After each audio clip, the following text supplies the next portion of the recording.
Hello there, everyone. This is Luke here.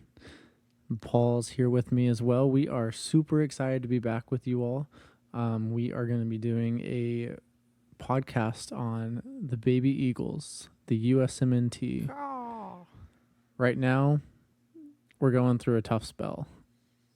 We're going through a learning spell, is what we're really doing. I realistically, honestly, you know how much I care about the baby Eagles and how much they rule my thoughts day in, day out.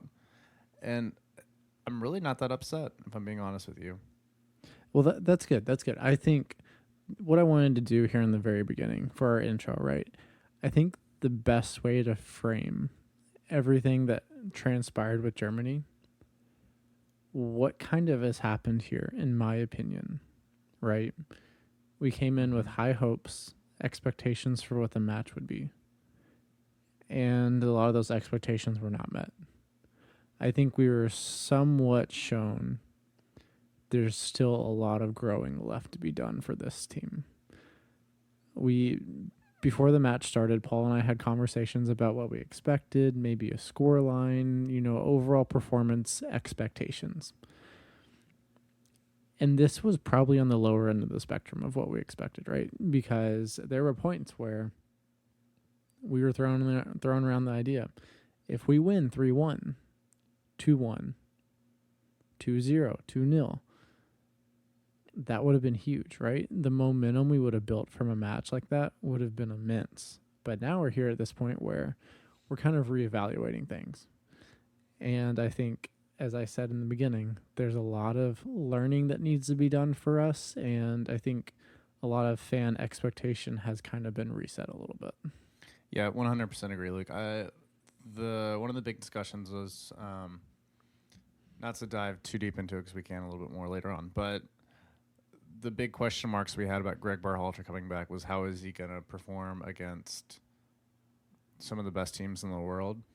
And it looked like at the beginning of the day he started a 11 that we were like, this is probably our strongest starting 11 for what he could have picked, which was impressive, but that's also a very small part of being a coach. There's a lot of other things that go on. And we can also we're gonna talk more about this, but I think there was in the first half I was perfectly fine with how everything went. Basically, there's nitpicky things here and there, but like the first half was good, and then the second half, just with the Geo sub, we just lost complete control of everything, and Germany was able to just run at our center backs. And the biggest problem with that is that that's a defensive midfield setup that we enabled them to do that, and there was no changes.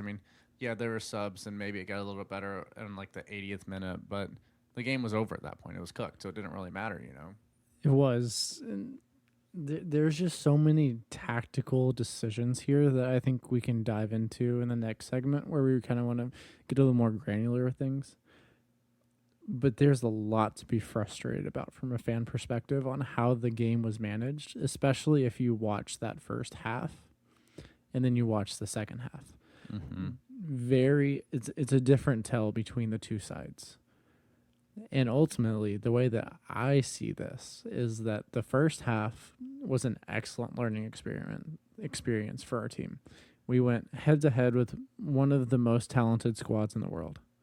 And that says a lot for our team and the way we set up, right? I feel like with Gio Reyna in the first half, he offers more of a threat.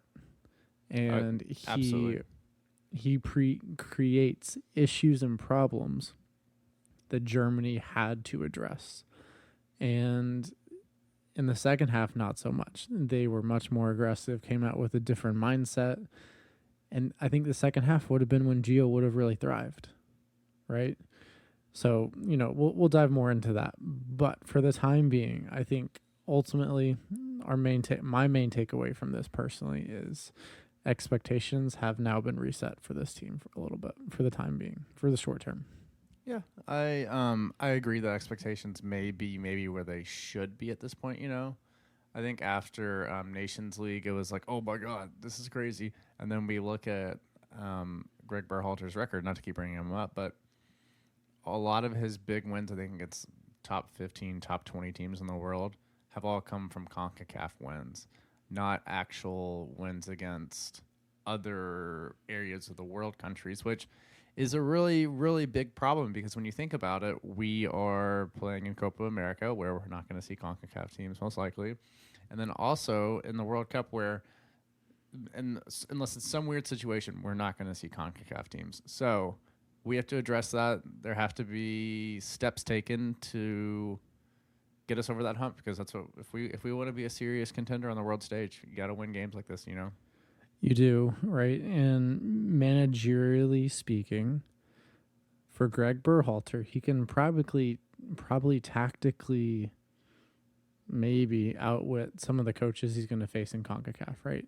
You're not necessarily facing the top talent of managerial ranks, right? But when you're playing against a European team, it doesn't really matter which team from Europe it is. That head coach is either going to be an ex-professional player who thinks the game very cerebrally or tactically very sound, right? And it's just a different level. It's all about levels is what it feels like at this moment. And I don't know if Greg pushes us up a level, as we've always been saying for a very long time. Yeah, that's been the big question mark, and I think that's going to exist until the end of the 2026 World Cup. It's going to be a question mark looming over this team. So we'll see how it plays out. I think we should probably cut to a little commercial break or a little bathroom break for one of us, maybe question mark. But we'll be right back with more USMNT content where we kind of dive into the granular of this game and maybe a little stuff going forward. And quick question for you all as you think through this little break we have. Who do you think was the lowest rated player within the U.S. squad against Germany? I know.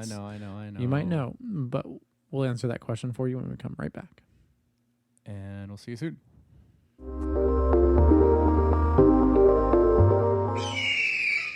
And we are back, everyone. So I know you've I want to know. You've been waiting. Tell me. You probably feel exactly how Paul does right now. I gotta know. You want to know the answer to, according to FootMob, what was the worst performance from a U.S. player? Guys. I actually do know. But And you all might be a little surprised by this. You probably thought, it's Serginho Dest. There's a lot of hate going around on Twitter right now in his direction. Maybe it's Tim Ream. He didn't have the best performance, although he's a wily old veteran. But let me tell you, all of those guesses are wrong. The worst player, according to FootMob, was Nick Richards with a measly 5.3 rating. And just so you all understand, FootMob starts their player ratings out at 6.0.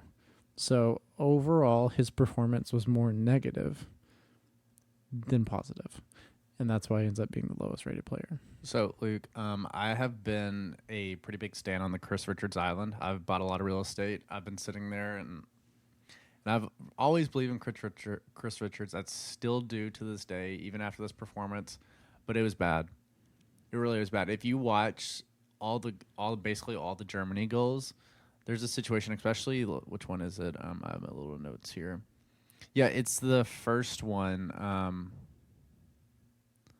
Let me see. The first one they score where there was the deflection. The 39th minute, it was Gundogan. Yeah. And literally, like, that whole situation, like, Richards completely moves out of position. Sané gets the ball back, and then he gets the little deflection off Turner where Gundo scores. But, like, in that whole situation, if you just watch that play, like, I've played it back probably 5 or 6 times and just really, really watched it. Richards gets completely pulled out of position, and there's just a huge gap in the middle of the back line. Yeah. And I mean, he should be stepping forward. And there's also this is another point that I want to bring up too. I don't think the midfield really helped out the center backs at all. I think they were exposed quite a bit with Richards. A fully informed Nick Richards, this probably doesn't happen. Realistically, I think he hasn't played that much. He hasn't had much like going on there, and it goes back a little bit to the midfield setup, but also he was just very poor too. He was, but let's say Tyler Adams is playing the 6. He's going to look a lot better because Tyler Adams is on the pitch. Musa did a good job playing the 6, but at times he was pulled out of position. He pushed a little too high when McKinney was high as well. and that left some gaps that Germany was able to take advantage of. And this goal was one of those instances where it felt like Richards was out of position because Musa was out of position. Mm-hmm. So, and I don't necessarily even think we can fault Musa for that. He's No. not a natural out and out 6. He can be a 6. He can, but He like can be, but we don't think it's his best position. Yeah, I agree. Right? It's not his natural profile. Yeah, Essentially. not by a long shot. At least that's how I personally see it. Right. Mm-hmm. But all in all, right, I think that Richards did have a poor performance. But personally, I think all of Germany's goals were really fucking jammy. So yes, but the whole gist of this whole situation is like, if you look at all the Germany goals, they essentially happened where Musiala was mainly the one causing the most problems. He was picking the ball up. There's one where Sané ran in from the right side. The other two, basically Musiala catching the ball in the middle of the pitch, because we didn't have that force there in the midfield. Like, if you watch the second half, Germany essentially is just running at our center backs from the wings. Yes. And it's constantly happening. Mm-hmm. And the biggest issue with that is that that's how you end up with goals like that. Yet they're jammy, but it's also like we were allowing them to get in these really good positions constantly, and it was going to happen eventually. Right. And that's an excellent point. But I think we were on the wrong side of some luck, right, in this match.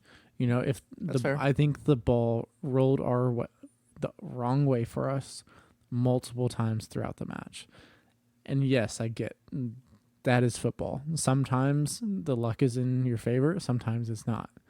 And when it's not, it seems to snowball. And this time it really did snowball, right? Mm-hmm. Because based upon that first half, if you would have told me it was going to end up being 3-1 Germany, I was going to be pretty surprised. I did expect Germany to come out and assert themselves a little bit more than they had in the first half, but not to this extent, and not the way that the U.S. seemed to kind of almost shell itself back in, try to get more defensive, and not even be better defensively. Yeah. That's the most frustrating thing to me, is it seems like we made a concerted effort to tighten things up, compact things, and they still were easily making those passes within the, middle third of the pitch.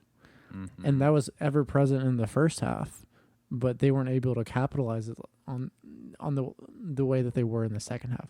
So there are so many different variables here that I think need to be addressed. But a big one is our mentality going into the second half. It felt like we were set up very poorly, in my opinion.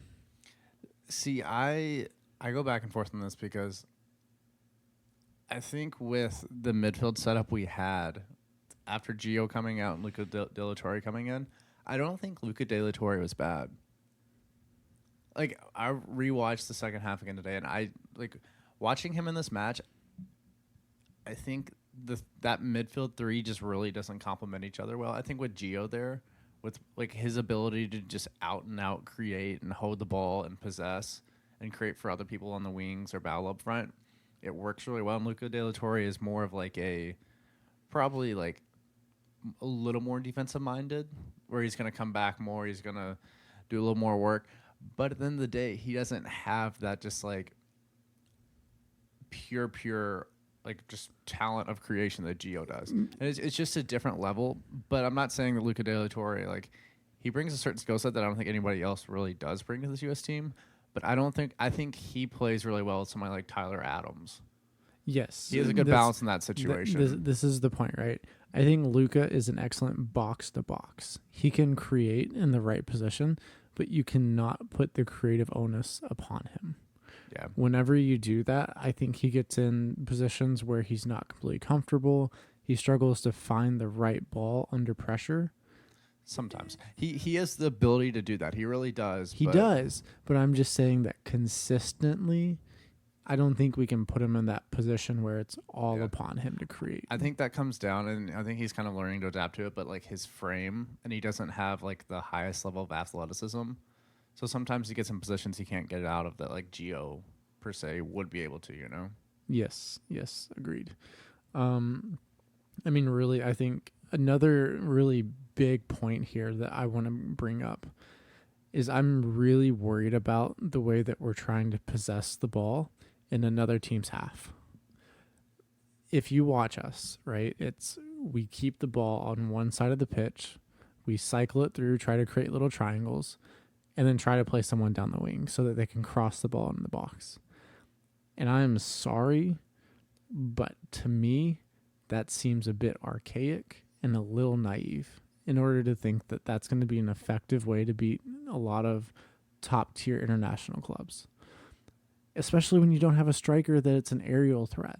That's what we were Right? talking about. This start Pepe if that's the situation. Balogun is incredible at finding the open spaces, making the right runs, but that's more so of if we're gonna try to play like that, our wingers need to take players on 1v1 and get past them with the intention of making a run into the box, not I'm going to beat you by one dribble and cross it in.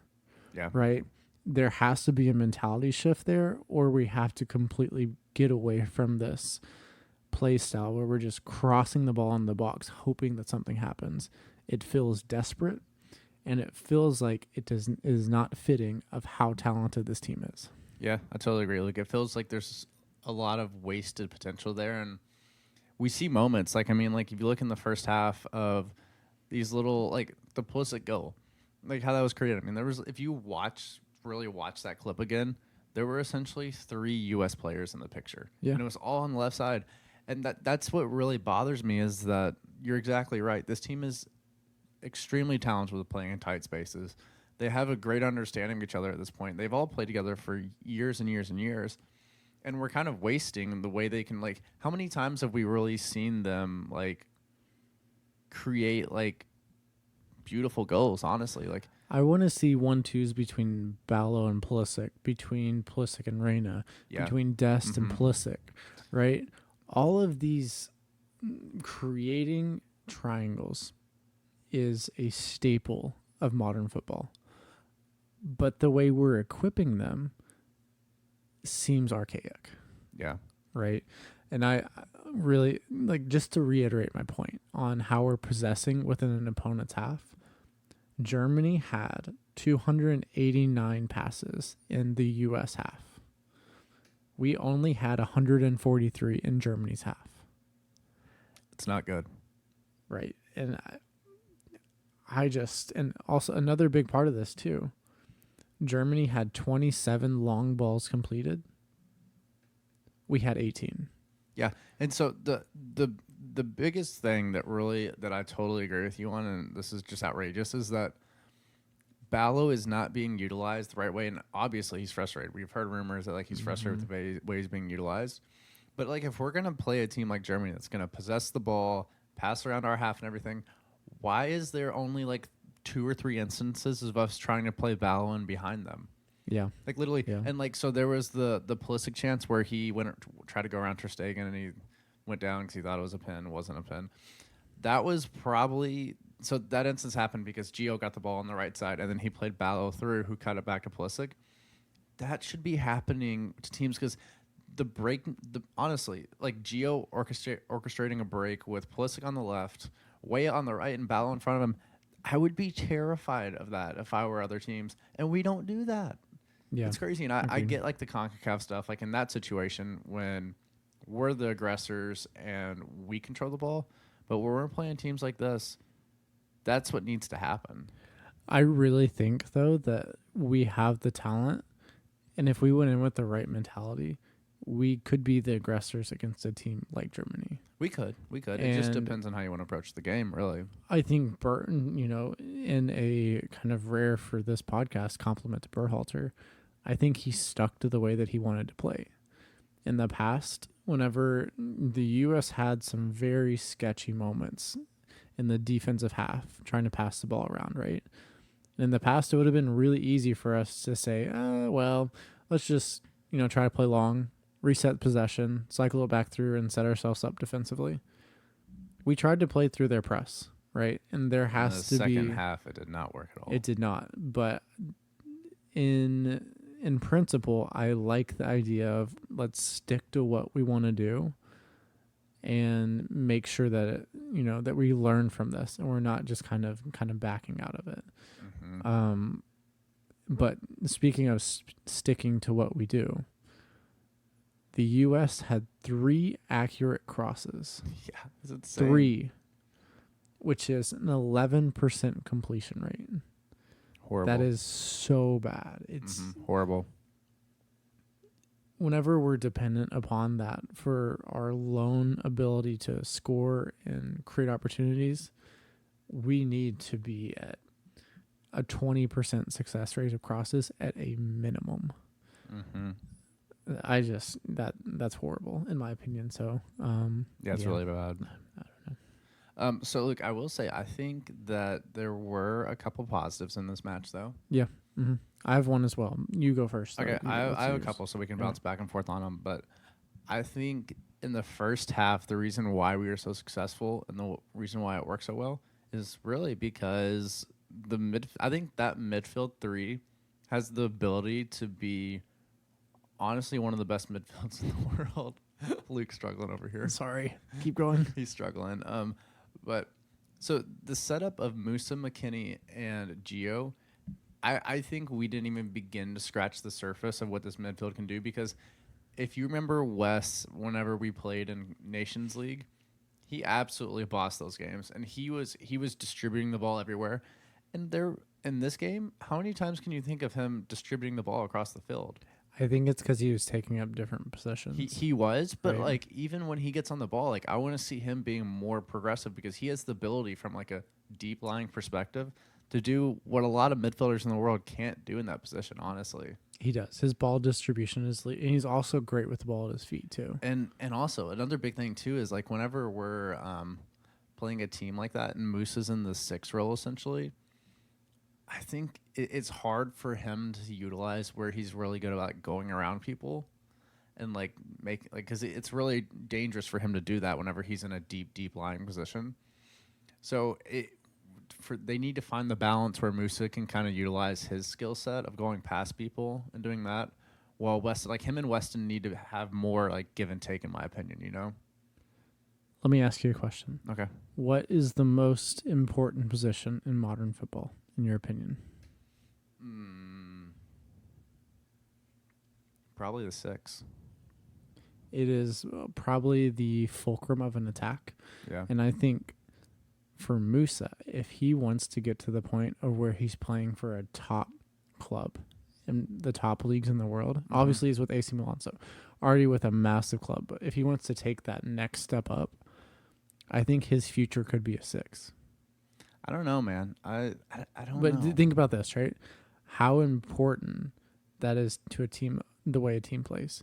If he can develop the more of his defensive presence and, interrupt the attacking break of a team a little bit better, be more positionally accurate with where he needs to be, he could be playing for a top team very soon as a 6 because of his elusiveness there, right? And his ball distribution is pretty good. It could definitely be better, but I'm picturing him with his ability to evade people.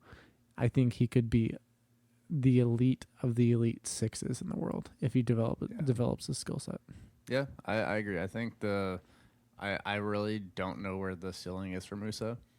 I think he's a player that's already grown so much in the last couple of years, and he's still so young. And he has, if we look at it, like his time at Valencia, he had kind of a rocky end the last year or a half, probably the last 2 years there, essentially. And if he can lock down a starting position for AC Milan and get consistent minutes in that team and in Serie A and then Champions League in doing so, he's just going to keep growing exponentially. So I really am excited to see where he goes. And I think, I don't know, we could have this discussion right now where if Tyler Adams is healthy, I don't know who our starting 3 are in the midfield. I know who I think should 100% be there, but I think it really is all situational. It depends on who we're playing, But who would you pick? You say your 3, and I'll say my 3. In my opinion, I think the best starting 3 for that midfield is realistically, I think it's Adams, Musa, and Reina. In my Okay. opinion, that's what Okay. I would play. I think that's the most talented lineup and probably most consistent, in my opinion. With McKinney, if you get his ceiling version, he's probably one of the more talented players in that collective. But I feel like we don't quite know what to expect from McKinney at this point, right? Yeah, I think Weston McKennie is the kind of player that this is kind of it. In my head, I wish it was kind of a different way, but I think his best partner in the midfield beside him is Tyler Adams. Yes, agreed. Because Tyler Adams will cover for him. He'll allow West to really go box to box and do what he wants to do.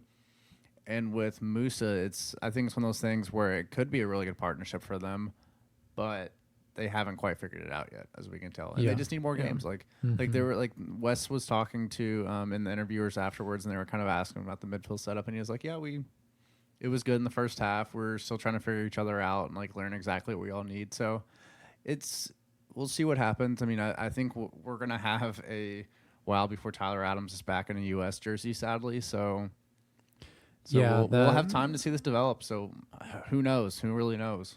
It's unfortunate, and he needs to be back.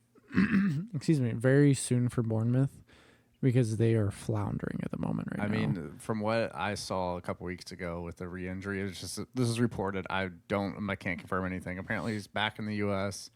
and he hurt his hamstring again, and it could be 3 months or so, which is really sad because he, like you said, That's Bournemouth rough. really need him. But They really do. At this point for Tyler Adams, it's really not about club. It's about him getting himself healthy, or country. It's literally just about him being able to play soccer at a consistent level. So sending best wishes to Tyler Adams, Yes, we certainly are.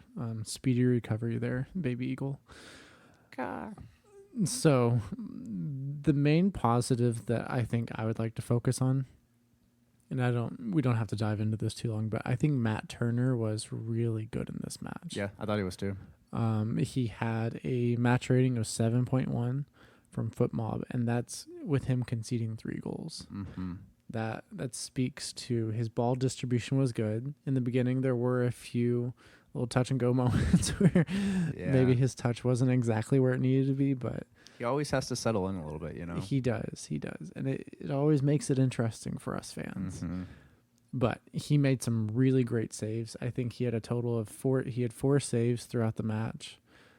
And the goals he conceded, there really were not much. There wasn't much that they could have done with them, in my opinion. No, like you said, they were relatively jammy for the situations, and like there were people like shooting essentially from like 6 yards out in that kind of situation, and with no one around them. I mean, these are professionals. They will 98% of the time that goes in the back of the net. You can't be a rational human being and blame Matt Turner for basically any of those. No, really. You really can't. I mean, so for the match, his passing percentage was 65% completion rate. And on long balls, he had a 25% completion rate. So it was. I did like what he was doing though. He was really looking for Pulisic on those outlets on the throws. And I like that. No, I do too. And he was also very active in coming out of his box. Yeah, I feel like we don't see that very often from him. Mm-hmm. We've seen it a little more at Force, so I think it's something he's probably trying to integrate into his game. Yeah, being little more situationally aware of what's going on. Mm-hmm. And by the way, the interview that he did with Kicking It, I believe, is really good. Yeah, it's a good listen. If you are a USMNT fan and you have not seen that yet, I would definitely recommend checking that out. It's good content, and they talk about some interesting topics on there. Yeah, it's a good listen. But really, I mean,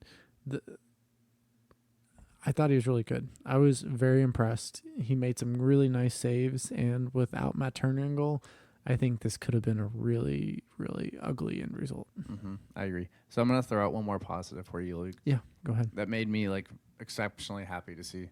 I thought Brendan Aronson, when he subbed on, looked really good. He actually, I thought he did too. He was dangerous. He looked like he was picking up the ball in really good positions. He was putting in work defensively too, and he had a couple little runs where it was like, okay, this is the guy we want to see, and we he's had a rough time at his club this year. There's no way around it. He's struggling to get minutes. He's had some bad performances, and to see a player like this come back for country, put in a good performance. Hopefully, he probably won't get a start next match, but hopefully he subs on maybe at half, that kind of situation. So Yeah, it's no, exciting to see for I him. It thought he is. was really good. This could be a good time for him to build that positive momentum, carry Mm-hmm. it through back to his club. And I personally just really would love to see about another 20 minutes of him going against Rudiger. I feel like Yeah, yeah, yeah, that yeah. matchup there is built for Rudiger to lash out at him Yeah, and just yeah. be annoyed with how feisty and pesky he can be at Mm-hmm. times. It would have been an interesting watch, if nothing else. But, you know, speaking of positive, something we haven't talked about, except we touched on it a little bit, Pulisic's goal in Oh the yeah, first dude. half. It was That nuts. was, it's kind of being lost a little bit. And even in his post match interview, when he was asked about that, he said, you know, essentially, and I'm paraphrasing here. Yes. He said, you know, it was a great goal, but we didn't win, so it doesn't mean that much, which is ultimately what we want to hear from, you know, one of our main superstars. Mm-hmm. But yeah, what a beautiful goal. He struck that so well, and it just kind of floated right into the top right there. Oh no, it didn't float. It went there fast. It wasn't It, floating. okay, it wasn't like He hit it direct, and he just he put it in a place where Ter Stegen couldn't he touch did, it. and that's the biggest thing. He curled it around him, put it in the perfect spot, but it wasn't really like a screamer. But so I think there's a little bit of a nuance difference. Like it's not like Mbappe's goal he scored against Netherlands 2 days ago, or a day ago, whatever it was. That one was a curler. That one was like way out of the goalie's reach, like spinning around him. You know. Well, he didn't even put that into the side netting. If you I look know at it it from was the like over. perspective behind, it was probably 3 feet away from the side post, Yeah. Yeah. Yeah. which is crazy. But this one with Pulisic, I think he just guided it into the top corner with Mm-hmm. enough curl. Yeah. Mbappe's did have a ton of curl on it. Yeah. No, it for sure But did. yeah, what a great goal from Pulisic. We definitely want to highlight that. It's excellent to see him in such great form for club and country. 4 and 5 for Four the and five, U.S. right? And I mean, with Milan, huge goal with them before the international break to get them 3 points, and quite a crazy match. But Mm-hmm. I really think that we're seeing excellent run from Pulisic here, and we just hope to see that continue. Yeah. Yeah, for And sure. let's all light some sage or whatever we need to keep the injury bug away. So Don't do that. Luke. Don't say that. some incense. Incense is what I was trying to go for. Yeah, but I totally agree. It was a great goal for him, and I wish we could have kept the momentum going after that. And another thing that we were kind of talking about as the first Germany goal basically happened was that this U.S. team has a history of not having two performances together in a whole game, like two halves. Usually it's first half, second half team, or your first half this one, then a second half the next game. And literally, as I was telling Luke, I was like, we need to learn to close out halves. We need to learn to be more efficient about this. They literally give up the goal in like the 38th minute, and then Germany comes out in the second half and dominates. And that's stuff that we cannot do as a team. Like if we want to go on deep runs in tournaments, as in Copa America or the World Cup in 2026, we have to be more clinical and professional about how we deal with the end of halves. You know? Yes. Yep, we definitely do. And that's something game management is at the top level. It is a 100% necessary team skill. And Yes. right now it feels like we don't have that consistent idea of how to manage a game if we're up 1-0, if we're down 1-0. There's a certain mentality you need depending on the score. Obviously, then the game plan should be applicable for whatever scoreline is going on at that moment. But the mentality needs to be understood that sometimes it's better to read the game and understand what is needed in that moment, right? Mm-hmm. And I think, that kind of ties into my final positive that I want to highlight from this match. And really, the positive is that we played Germany. I think it's great that we're getting this experience against a European team that is widely renowned as one of the best historically international teams, right? So getting this experience, while it's painful at the moment because we did not perform the way that we'd hope or expect us to, but at least we have these lessons that we've learned from it, right? There's a lot of things that we can take away from it and hopefully continue on this journey for 2026 where we're improving and getting better with each performance. Yeah, I 100% agree. Like and I know that there's some people out there are saying this is like not a great German team compared to other teams, but if you look at their starting 11, that's an extremely talented 11. Yeah, their talent is incredible. That could literally, I mean, they brought Thomas Muller off the bench, like one of the best players of all time. Like if you look at this team, like they can beat anybody in the world easily on any given day. Like they legitimately can. They have a great young coach. I think this is a very talented Germany team that we just lost to, and hopefully we're sitting around, or the team sitting around with Greg, digesting it, diving deep into things that went wrong, and we're learning and growing from it, because that's what these games should be. Friendly matches should be stuff like this. I would much rather, like, that's why I'm not upset about this, because I would, the fact that we played Uzbekistan and Oman in the last friendly window, I don't give a shit. Like, that's such a waste of time for everybody. I don't even care. Like, I don't care about that. I would rather lose 5-0 to Brazil and play them every international window, because we learn more from that. Exactly. I completely echo every part of that idea, right? The competition that we are playing with, that is what is going to build us into an elite team. Mm-hmm. I'm sorry, but playing, Barbados or any of these smaller nation leagues, that is not going to do anything for the U.S. And I'm sorry, it's just the truth, right? But as you were saying, you're saying that Germany is one of the best national teams. Their talent is elite.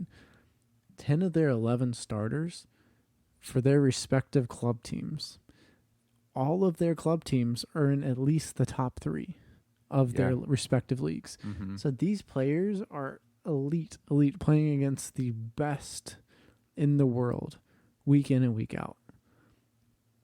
Germany's had a rough go of it, though. Their manager situation has been really difficult.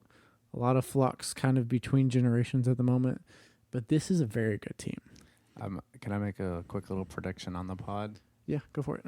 It wouldn't surprise me if Germany wins Euros 2024. With Nagelsmann at the helm, which I'm surprised we were just saying his name for the first time now, he will definitely put them in a position to succeed and be in a position for repeated success, in my opinion. Yeah, and not to talk too much about Germany, but like they have so many good young attackers, and then you mix in the old guard that they kind of have that are still going to be around for next year's Euros. This is a really good team that's only going to get a lot better before that time rolls around. So you could probably see this as probably beating this U.S. team as a foundation for where this Germany team goes forward, and we'll see where it is. But I think it's going to be pretty high. Yeah, it feels like they're somewhat of a sleeping giant, and with Nagelsmann at the helm, it feels like they will be waking up pretty soon. Yeah, in my opinion. I totally agree. Well, Luke, do you have any other U.S. points you want to make before we wrap? I think I've basically said everything that I want to get to. Let me look at I have a little note here about. Yeah, honestly, I think we hit all the big things. Like, I do want to say, thank God Gio Reyna played. Yeah, it was good to see him play again. Imagine what this podcast would have been if Gio did not touch the pitch. I don't know if we would have done a podcast. Or he didn't get called into this international break squad. Yeah. That would have been all hands on deck. Gio is going to play for Germany or Argentina or... Fuck, man, that would have been so bad. So I'm happy we're in this situation where we're upset about a game that Gio played in. And by the way, go check out our most recent article on Gio Reyna. Mm-hmm. Paul did an excellent job putting together a well-crafted article on Gio Reyna and his potential upside within this U.S. squad, and also his club potential as well. Yeah. So go check that out. But I think that's all we have for this pod. Yeah, I'm all good. Yeah, me too. Well, thank you all so much for joining us. Hope you have a great rest of your day, night, whatever it may be. But we will see you guys next time. Yeah. Also, real quick, everybody, the U.S. plays Ghana on Wednesday, so be on the lookout for that one. We'll see how the Baby Eagles respond to this loss against Germany. It's a weaker Ghana side, so we'll see what happens. But it's still a very good Ghana team. So For sure. Yeah. So we'll be in touch about that one. I don't know if we'll do a podcast, maybe just put out some information on Twitter, Instagram, all that we'll stuff. probably But do that. Yeah. yeah, but we'll be back sometime soon with FPL content. So keep an eye out. Yeah. And go Baby Eagles. Go Baby Eagles. Thanks, everyone. All right, bye everybody.